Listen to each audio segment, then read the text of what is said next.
'n proton en 'n elektron is 'n afstand r van mekaar af. Die grootte van die elektrostatiese krag wat hulle op mekaar uitoefen is F. Watter grafiek toon die verhouding tussen F en r kwadraat soos wat die proton en elektron na mekaar toe beweeg? Die korrekte antwoord is C. Daar is 'n proton en 'n elektron.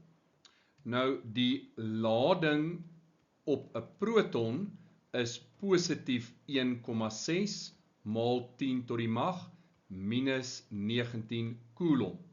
En net so weet jy dat die lading op 'n elektron is minus 1,6 maal 10 tot die mag minus 19 coulomb.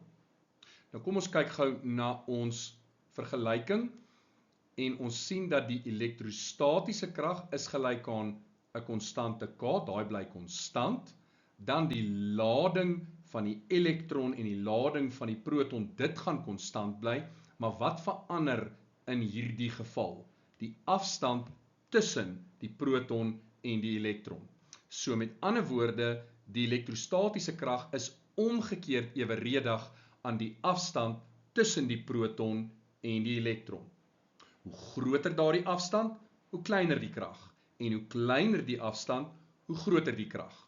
Ons is dus op soek na 'n grafiek wat 'n omgekeerde eweredigheid voorstel. En dit is grafiek C.